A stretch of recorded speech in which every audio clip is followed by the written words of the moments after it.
So I talked enough about my boss this past week, but I realized that there are at least 4 or 5 other people who really deserve to go to hell, even more so than my boss, that I would talk about on this video.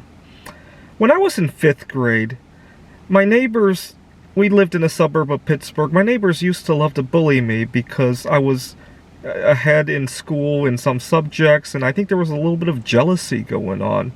I was taking algebra by this point in my math class, and I had done a number of chemistry experiments at home.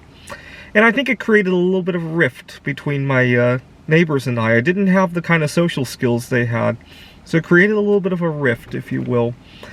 Now, one Christmas, I was at their home and we were playing with snow. You know, this is Pittsburgh. It snows during Christmas time. And while we were playing, my shoes came off. And the neighbor, their kid, took my shoes and refused to give them to me and caused my feet to become frozen stiff. And I was paralyzed. And I was screaming for my shoes back. They refused to hand them to me. And it took about half an hour before my mom came and got me.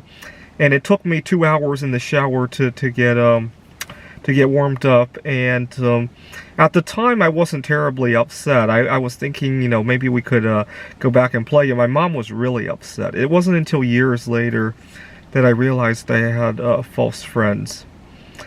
Now, when I was working on my PhD, I had very different working habits than a lot of my peers, and it created a little bit of a rift. And in retrospect, I think that my classmates could have been a little bit more accommodating in retrospect.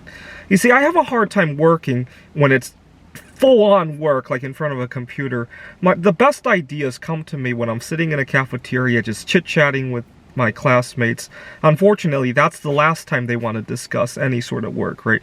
We'd be in the lunchroom. All of a sudden, I come up with a great idea for our research, for a group project. Nobody wants to talk to me. One time we got a group project, and once I got it, I kind of already knew the answer, and I lost my patience trying to explain to my teammates, and in the end, I basically went, fuck it, and I let them fuck themselves over it.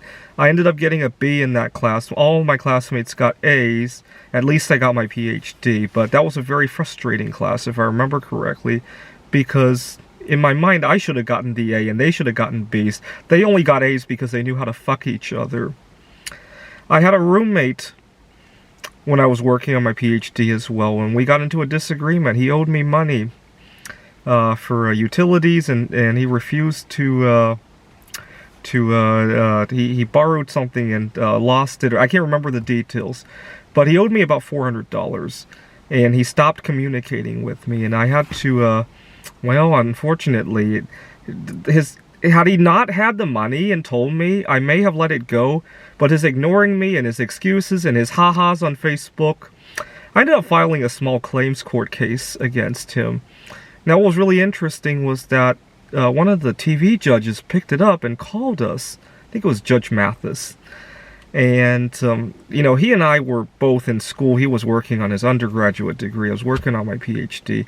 And we really didn't want to embarrass ourselves on Judge Mathis. So we had been talking about how do we resolve this on the show without making ourselves look like fools. And then he said something that really upset me. He asked me what was in it for him. I'm thinking to myself, gee, you're going to get out of paying $400, and you're going to ask me what's in it for me if you do this. Right? I'm making a deal with you so that you can stop embarrassing yourself, and the show can pay this $400, and you get a free trip to, what is it, Chicago or Las Vegas? I can't remember the details. And you're going to ask me what's in it for me? That's what I'm thinking.